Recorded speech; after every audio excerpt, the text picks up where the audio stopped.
Hello my dear YouTube family, welcome back to Neeta tarot. ಇವತ್ತು ನಾನು ಯಾವ ವಿಚಾರವಾಗಿ ರೀಡಿಂಗ್ ಮಾಡ್ತಾ ಇದ್ದೀನಿ ಅಂತ ಹೇಳಿದ್ರೆ, ಅಮಾವಾಸ್ಯೆ ಕಳೆದ ನಂತರ ಆ ವ್ಯಕ್ತಿಗೆ ನಿಮ್ಮ ನೆನಪು ಕಾಡಲಿದೆಯಾ ಅನ್ನೋದು ಇವತ್ತಿನ ರೀಡಿಂಗ್ ಆಗಿರುತ್ತೆ.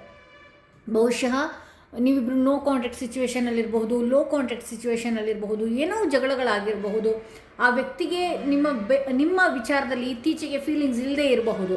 ಏನೆಲ್ಲ ವಿಚಾರಗಳನ್ನು ಮನಸ್ಸಿನಲ್ಲಿ ಇಟ್ಕೊಂಡು ನೀವಿಬ್ಬರೇನಾದರೂ ನೋ ಕಾಂಟ್ಯಾಕ್ಟ್ ಸಿಚುವೇಷನ್ಗೆ ತಿರುಗಿದ್ರೆ, ಅಥವಾ ನೀವಿಬ್ಬರು ತುಂಬ ಲಾಂಗ್ ಡಿಸ್ಟೆನ್ಸಲ್ಲಿದ್ದರೆ, ಹಸ್ಬೆಂಡ್ ವೈಫ್ ಆಗಿರಬಹುದು, ರಿಲೇಷನ್ಶಿಪ್ ಆಗಿರಬಹುದು, ಲವ್ ಆಗಿರಬಹುದು, ಫ್ರೆಂಡ್ಶಿಪ್ ಆಗಿರಬಹುದು, ಏನೇ ಇರಬಹುದು, ನಿಮ್ಮಿಬ್ಬರ ನಡುವೆ ಏನಾದರೂ ಕಿರಿಕಿರಿಯಾಗಿ ಏನಾದರೂ ನೋ ಕಾಂಟ್ಯಾಕ್ಟ್ ಸಿಚುವೇಷನ್ಗೆ ಏನಾದರೂ ಬಂದಿದ್ದರೆ, ಮಾತನಾಡದೇ ಇರುವಂತಹ ಸಂದರ್ಭಕ್ಕೆ ನಿಮ್ಮಿಬ್ಬರ ಪ್ರೀತಿಯಾಗಿರ್ಬೋದು, ವಿಶ್ವಾಸಗಳಾಗಿರ್ಬೋದು ತಿರುಗಿದ್ರೆ, ಇತ್ತೀಚೆಗೆ ಅಂದರೆ ಅಮಾವಾಸ್ಯೆ ಕಳೆದ ನಂತರ. ಯಾಕೆ ಅಮಾವಾಸ್ಯೆ ಕಳೆದ ನಂತರ ಪರ್ಟಿಕ್ಯುಲರಾಗಿ ಹೇಳ್ತೀನಿ ಅಂತ ಹೇಳಿದ್ರೆ, ಅಮಾವಾಸ್ಯೆಗಳಲ್ಲಿ ಏನಾಗುತ್ತೆ, ನಮ್ಮ ಎನರ್ಜೀಸ್ಗಳೆಲ್ಲ ಏರುಪೇರುಗಳಾಗ್ತಾ ಇರುತ್ತೆ. ಕೆಲವೊಂದು ಸಲ ನಾವು ಡಿಪ್ರೆಷನ್ಗೆ ಹೋಗ್ಬೋದು, ಕೆಲವೊಂದು ಸಲ ನಾವು ನಮ್ಮ ಮನಸ್ಥಿತಿಯನ್ನು ಬದಲಾಯಿಸ್ಕೊಳ್ಳಬಹುದು. ಸೊ ಹಾಗಾಗಿ ಇವತ್ತಿನ ರೀಡಿಂಗ್ ನೋಡೋಣ. ಯಾರೆಲ್ಲ ಫಸ್ಟ್ ಟೈಮ್ ನನ್ನ ವೀಡಿಯೋ ನೋಡ್ತಾ ಇದ್ದೀರಿ, ದಯವಿಟ್ಟು ಸಬ್ಸ್ಕ್ರೈಬ್ ಮಾಡೋದನ್ನ ಮರಿಬೇಡಿ. ಯಾರಿಗೆಲ್ಲ ಇಂಡಿವಿಜುವಲ್ ಆಗಿ ಪರ್ಸನಲ್ ಟ್ಯಾರೋಡಿಂಗ್ ಸೆಷನ್ ಬೇಕು ಅನ್ನೋದಾದರೆ ಡಿಸ್ಕ್ರಿಪ್ಷನಲ್ಲಿ ಕೊಟ್ಟಿರುವಂಥ ನಂಬರ್ಗೆ ಕಾಲ್ ಮಾಡಿ ಮುಂಚಿತವಾಗಿ ಅಪಾಯಿಂಟ್ಮೆಂಟ್ಗಳನ್ನು ಬುಕ್ ಮಾಡ್ಕೊಳ್ಬೇಕಾಗತ್ತೆ ಅಂತ ಹೇಳ್ತಾ, ಯಾರೆಲ್ಲ ಮೊದಲನೆಯ ಕಾರ್ಡ್ ಸೆಲೆಕ್ಟ್ ಮಾಡಿಕೊಂಡ್ರೆ ಅವರ ರೀಡಿಂಗ್ ನೋಡೋಣ ಏನಾಗಿದೆ.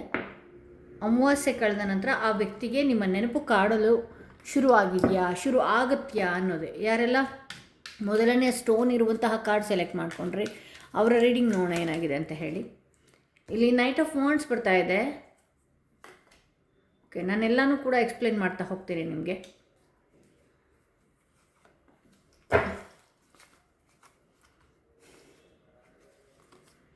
ಓಕೆ, ಔಟ್ಕಮ್ ಏನಿದೆ ನೋಡೋಣ.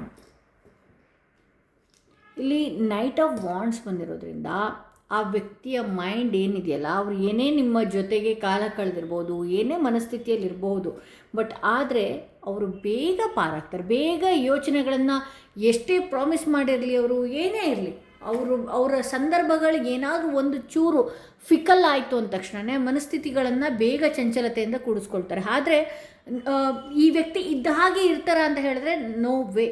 ಇವರು ಈ ಹಿಂದೆ ನಿಮ್ಮಿಬ್ಬರ ಸಂಬಂಧ ಯಾವ ರೀತಿ ಇತ್ತು ನೋಡ್ತೀನಿ. ದಿ ಸ್ಟಾರ್ ಬಹಳಷ್ಟು ಟ್ರಾವೆಲಿಂಗ್ ಮಾಡಿದಂಥದ್ದು, ಓಡಾಡಿರುವಂಥದ್ದು ಎಲ್ಲ ಇರಬಹುದು. ಬಟ್ ಆದರೆ ನಿಮಗೆ ಯಾವುದೋ ಒಂದು ವಿಚಾರದಲ್ಲಿ ನೀವಿಬ್ಬರು ನೋ ಕಾಂಟ್ಯಾಕ್ಟ್ ಸಿಚುವೇಷನ್ಗೆ ಏನಾದರೂ ತಿರುಗಿರಬಹುದು. ಆದರೆ ಮರಳಿ ಆ ವ್ಯಕ್ತಿ ನಿಮ್ಮನ್ನು ಕಾಂಟ್ಯಾಕ್ಟ್ ಮಾಡುವಂತಹ ಸಾಧ್ಯತೆಗಳು ಹೆಚ್ಚಿದೆ ಅಂತ ಹೇಳಿ ತೋರಿಸ್ತಾ ಇದೆ. ಇಲ್ಲಿ ಕ್ವೀನ್ ಆಫ್ ಸ್ವಾರ್ಡ್ಸ್ ಬಂದಿರೋದ್ರಿಂದ ಆದಷ್ಟು ಬೇಗ ನೀವು ಅಥವಾ ಅವರು ಯಾರೋ ಒಬ್ಬರು ಕಾಂಟ್ಯಾಕ್ಟ್ ಮಾಡುವ ಸಾಧ್ಯತೆಗಳು ಹೆಚ್ಚಿದೆ ಅಂತೇಳಿ. ಅಂದರೆ ಒಂದು ಕ್ಲಿಯರ್ ಕಮ್ಯುನಿಕೇಷನ್ ಮಾಡ್ತೀರಿ. ನಿಮ್ಮಿಬ್ಬರ ನಡುವೆ ಏನೇ ಗೊಂದಲಗಳಿದ್ರೂ ಕೂಡ ಅದನ್ನು ಕ್ಲಿಯರ್ ಕಮ್ಯುನಿಕೇಷನ್, ಅಂದರೆ ನಿಮ್ಗೆ ಏನಾಗ್ತಾ ಇದೆ ಅಂತ ಹೇಳಿದ್ರೆ, ಆ ವ್ಯಕ್ತಿಯಿಂದ ಕಾಂಟ್ಯಾಕ್ಟ್ ಬರದೇ ಇದ್ದಾಗ ಅಥವಾ ಆ ವ್ಯಕ್ತಿ ನಿಮ್ಮನ್ನು ಕಾಂಟ್ಯಾಕ್ಟ್ ಮಾಡದೇ ಇದ್ದಾಗ ಬಹಳಷ್ಟು ಯಾವುದೇ ಒಂದು ಕೆಲಸ ಮಾಡ್ತಿರಲಿ, ವ್ಯವಹಾರಗಳು ಮಾಡ್ತಿರಲಿ, ಮನೆಯ ವಾತಾವರಣಗಳಾಗಿರಲಿ, ಬಿಸ್ನೆಸ್ ಮಾಡ್ತಿರಲಿ, ಅದು ಯಾವುದ್ರ ಕಡೆಯೂ ಕೂಡ ಗಮನ ಇಲ್ಲ. ಅದು ಯಾವ ರೀತಿ ಮುಂದೆ ತೊಗೊಂಡು ಹೋಗಬೇಕು ಅನ್ನುವಂತಹ ಸರಿಯಾದ ನಿರ್ಧಾರಗಳನ್ನು ಕೂಡ ನೀವು ಇಲ್ಲಿ ಮಾಡ್ಕೊಳ್ತಾ ಇಲ್ಲ ಅಂತ ಹೇಳಿ ತೋರಿಸುತ್ತೆ. ಸೊ ಹಾಗಾಗಿ ನೀವಿಬ್ಬರೂ ಅತಿ ಶೀಘ್ರದಲ್ಲಿ ಒಂದು ಕಾಂಟ್ಯಾಕ್ಟ್ ಮಾಡುವಂಥ ಸಾಧ್ಯತೆ ಇದೆ. ನಿಮ್ಮಿಬ್ಬರ ನಡುವೆ ಒಂದು ಕ್ಲಿಯರ್ ಕಮ್ಯುನಿಕೇಷನ್ ಕೂಡ ಆಗುವ ಸಾಧ್ಯತೆ ಹೆಚ್ಚಿದೆ ಅಂತ ಹೇಳಿ ತೋರಿಸ್ತಾ ಇದೆ. ಇಲ್ಲಿ ಏಸ್ ಆಫ್ ವಾಂಡ್ಸ್ ಬಂದಿದೆ. ಅಂದರೆ ನಿಮ್ಮ ಲೈಫಲ್ಲಿ ಆ ವ್ಯಕ್ತಿ ಬಹಳಷ್ಟು ಹೊಸ ರೀತಿಯಲ್ಲಿ ಬದಲಾಗುವಂತಹ ಸಾಧ್ಯತೆಗಳಿದೆ.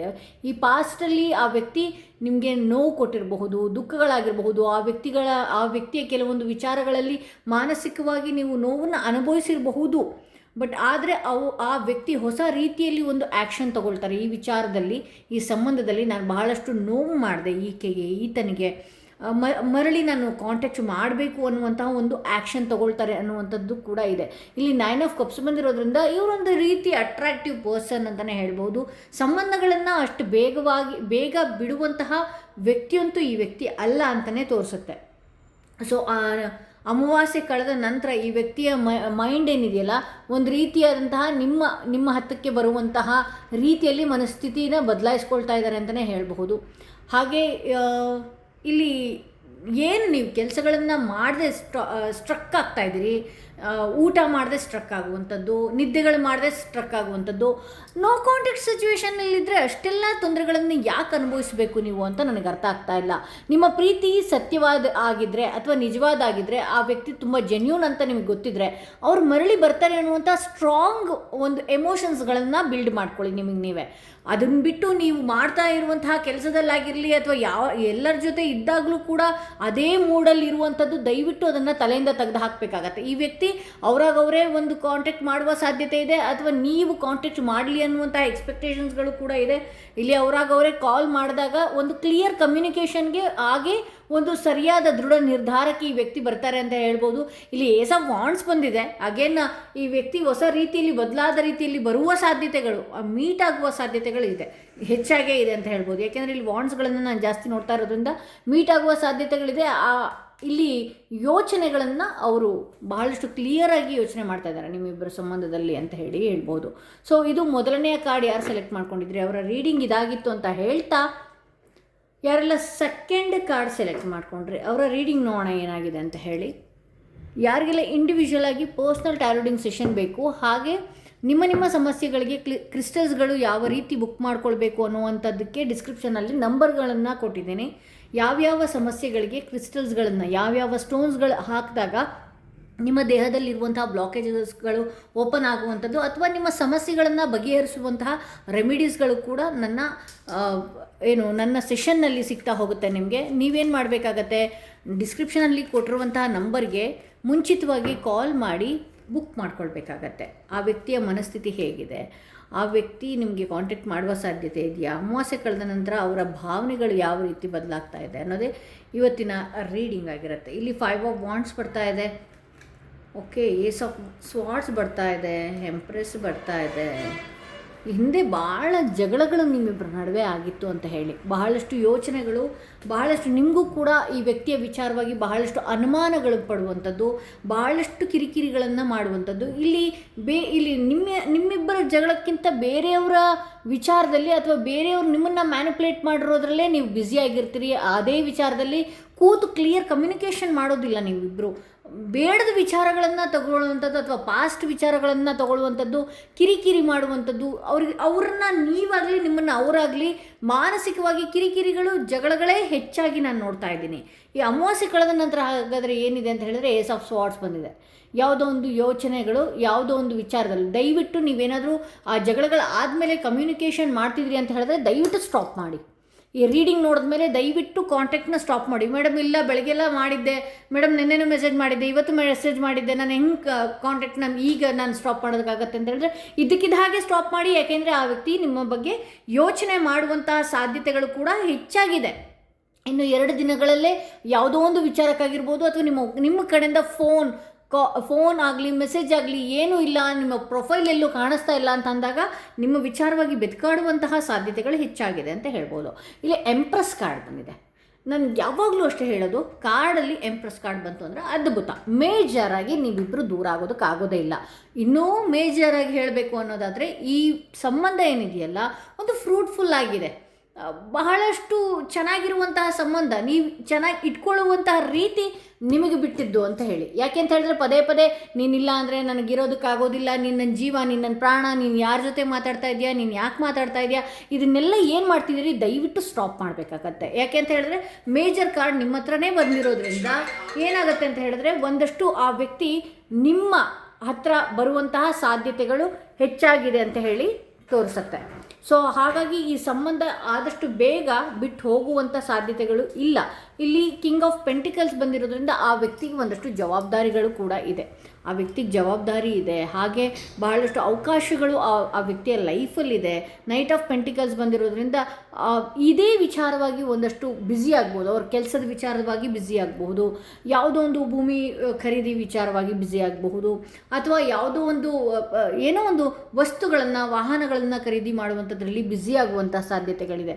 ಸೊ ಹಾಗಾಗಿ ಈ ಪಾಸ್ಟಲ್ಲಿ ನಿಮಗೆ ಟೈಮ್ ಕೊಡದೇ ಇರುವಂಥ, ಯಾಕೆಂದರೆ ಬಹಳಷ್ಟು ಜವಾಬ್ದಾರಿ ಇರುವಂತಹ ವ್ಯಕ್ತಿ, ಹಣನ ಮಾಡಬೇಕು ಅಂತಹ ಮೈಂಡ್ಸೆಟ್ ಇರುವಂತಹ ವ್ಯಕ್ತಿ ಇವರು. ಸೊ ಹಾಗಾಗಿ ನಾನು ಏನು ಹೇಳ್ತೀನಿ ಅಂತ ಹೇಳಿದ್ರೆ, ಈ ವ್ಯಕ್ತಿ ಅವರ ಲೈಫಲ್ಲಿ ಅವರ ಗೋಲ್ನ, ಗುರಿನ ರೀಚ್ ಮಾಡೋದಕ್ಕೆ ಶತಾಯ ಪ್ರಯತ್ನಗಳನ್ನು ಭಾಳಷ್ಟು ಮಾಡ್ತಾ ಇದ್ದಾರೆ. ಸೊ ಹಾಗಾಗಿ ನಾನು ಏನು ಹೇಳ್ತೀನಿ, ನೀವೇನು ಮಾಡಬೇಕಾಗತ್ತೆ, ಒಂದಷ್ಟು ಹೀಲ್ ಆಗೋದಕ್ಕೆ ಬಿಡಿ. ಆ ಮನುಷ್ಯನಿಗೆ, ಆ ಮನುಷ್ಯಳಿಗೆ, ಹುಡುಗ ಆಗಿರ್ಬೋದು ಹುಡುಗಿ ಆಗಿರ್ಬೋದು, ನಿಮ್ಮ ಬಗ್ಗೆ ಯೋಚನೆ ಮಾಡೋದಕ್ಕೆ ಬಿಡಿ. ನೀವೇನು ಮಾಡ್ತಿದ್ರಿ, ಅವ್ರು ನಿಮ್ಮ ಬಗ್ಗೆ ಕಾನ್ಸಂಟ್ರೇಷನ್ ಮಾಡೋದಕ್ಕಿಂತ ಮುಂಚೆನೇ 100 ಸತಿ ಕಾಲ್ ಮಾಡುವಂಥದ್ದು, 100 ಸತಿ ಅನುಮಾನದ ಮಾತನಾಡುವಂಥದ್ದು, ಅವ್ರು ಯಾವುದೋ ಪಾಸ್ಟಲ್ ಪ್ರಾಬ್ಲಮ್ಗಳನ್ನು ಮಾಡಿದ್ದು ಅದನ್ನೇ ಮೆಲ್ಕು ಹಾಕುವಂಥದ್ದನ್ನು ಫುಲ್ ಸ್ಟಾಪ್ ಮಾಡಬೇಕಾಗತ್ತೆ. ಓಕೆ, ಸೊ ಇದು ಸೆಕೆಂಡ್ ಕಾರ್ಡ್ ಯಾರು ಸೆಲೆಕ್ಟ್ ಮಾಡ್ಕೊಂಡಿದ್ರಿ ಅವರ ರೀಡಿಂಗ್ ಇದಾಗಿತ್ತು ಅಂತ ಹೇಳ್ತಾ, ಮೂರನೇ ಕಾರ್ಡ್ ಯಾರೆಲ್ಲ ಸೆಲೆಕ್ಟ್ ಮಾಡ್ಕೊಂಡ್ರೆ ಅವರ ರೀಡಿಂಗ್ ನೋಡೋಣ ಏನಾಗಿದೆ. ಯಾರೆಲ್ಲ ಈ ಸ್ಟೋನ್ ಇರುವಂತಹ ಕಾರ್ಡ್ ಸೆಲೆಕ್ಟ್ ಮಾಡ್ಕೊಂಡ್ರೆ ಅವರ ರೀಡಿಂಗ್ ನೋಡೋಣ. ಅಮಾವಾಸ್ಯೆ ಕಳೆದ ನಂತರ ಆ ವ್ಯಕ್ತಿಗೆ ನಿಮ್ಮ ನೆನಪು ಕಾರ್ಡಲ್ಲಿದೆಯಾ ಅನ್ನೋದೇ ಇವತ್ತಿನ ರೀಡಿಂಗ್ ಆಗಿರುತ್ತೆ. ಅಮಾವಾಸ್ಯೆ ಕಳೆದ ನಂತರ ಆ ವ್ಯಕ್ತಿಗೆ ನಿಮ್ಮ ನೆನಪು ಕಾಡಲಿದೆಯಾ, ಕಾಡ್ತಾ ಇದೆಯಾ ಆ ವ್ಯಕ್ತಿಗೆ ನಿಮ್ಮ ನೆನಪು ಅನ್ನೋದೇ ಇವತ್ತಿನ ರೀಡಿಂಗ್ ಆಗಿರುತ್ತೆ. ಎಂದಿನಂತೆ ಮೂರನೆಯ ಕಾರ್ಡ್ ರೀಡ್ ಮಾಡ್ತಾ ಇದ್ದೀನಿ. ಆ ವ್ಯಕ್ತಿ ಹೆಸರನ್ನ 3 ಬಾರಿ ಹೇಳ್ಕೊಂಡು ಈ ಒಂದು ಕಾರ್ಡ್ನ ಸೆಲೆಕ್ಟ್ ಮಾಡ್ಕೊಳ್ಬೇಕಾಗತ್ತೆ. ಐ ಹೋಪ್ ಆ ವ್ಯಕ್ತಿಯ ವಿಚಾರವಾಗಿ ಈ ರೀಡಿಂಗ್ನ ನೋಡ್ತಾ ಇದ್ದೀರಿ, ಆ ವ್ಯಕ್ತಿಯ ಹೆಸರನ್ನ ನೀವು ಹೇಳ್ಕೊಂಡಿದ್ದೀನಿ ಅಂತ ಹೇಳಿ. ಸೊ ನಾನೆಲ್ಲನೂ ಎಕ್ಸ್ಪ್ಲೇನ್ ಮಾಡ್ತಾ ಹೋಗ್ತೀನಿ. ಇಲ್ಲಿ 4 ಆಫ್ ಸ್ವಾರ್ಡ್ಸ್ ಬರ್ತಾ ಇದೆ. ಇದಕ್ಕಿದ್ದ ಹಾಗೆ ಬಹಳಷ್ಟು ಚೇಂಜ್ ಆಗಿರುವಂತಹ ವ್ಯಕ್ತಿ, ಇದರಿಂದ ನೀವು ಬಹಳಷ್ಟು ಮಾನಸಿಕವಾಗಿ ನೊಂದಿದ್ದೀರಿ, ಕುಗ್ಗಿದ್ದೀರಿ. ಆ ವ್ಯಕ್ತಿಯ ಕೆಲವೊಂದು ವಿಚಾರಗಳು ನಿಮ್ಮ ಹತ್ರ ಬರ್ತಾ ಇದೆ.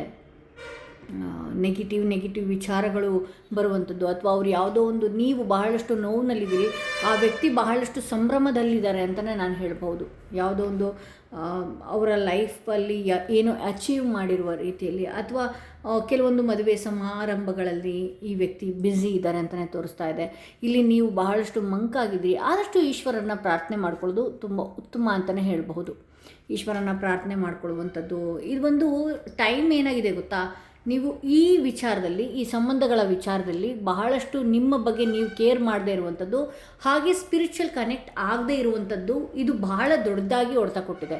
ಸೊ ಹಾಗಾಗಿ ನೀವೇನು ಮಾಡಬೇಕಾಗತ್ತೆ ಅಂತ ಹೇಳಿದ್ರೆ, ಒಂದಷ್ಟು ಟೈಮ್ ತೊಗೊಳ್ಳಿ, ನಿಮಗೆ ನೀವು ಸ್ಪಿರಿಚುವಲ್ ಕನೆಕ್ಟ್ ಮಾಡ್ಕೊಳ್ಳುವಂಥದ್ದು, ನಿಮ್ಮನ್ನು ನೀವು ಹೀಲ್ ಮಾಡ್ಕೊಳ್ಳುವಂಥದ್ದು, ಮೈಂಡನ್ನು ಡೈವರ್ಟ್ ಮಾಡ್ಕೊಳ್ಳುವಂಥದ್ದು, ಹಾಗೆ ಒಂದಷ್ಟು ಸಮಾಧಾನ ನಿಮಗೆ ನೀವೇ ತಂದುಕೊಳ್ಬೇಕಾಗತ್ತೆ. ಇಲ್ಲಿ 6 ಆಫ್ ವಾಂಡ್ಸ್ ಬಂದಿರೋದ್ರಿಂದ ಈ ವ್ಯಕ್ತಿ ಒಂದಷ್ಟು ಟ್ರಾವೆಲಿಂಗಲ್ಲಿರ್ಬೋದು, ಯಾವುದೋ ಒಂದು ಕೆಲಸದ ವಿಚಾರದಲ್ಲಿ ಜಯಾನ ಇರ್ಬೋದು, ಹಾಗೆ ಮನೆಯ ಸುತ್ತ ವಾತಾವರಣಗಳೇನಿದೆಯಲ್ಲ ಬಹಳಷ್ಟು ಸಂತೋಷದ ವಾತಾವರಣ ಇರೋದ್ರಿಂದ ಈ ವ್ಯಕ್ತಿಗೆ ನಿಮ್ಮ ನೆನಪು ಆಗ್ತಾ ಇಲ್ಲ ಅಂತ ಹೇಳಿ ತೋರಿಸುತ್ತೆ.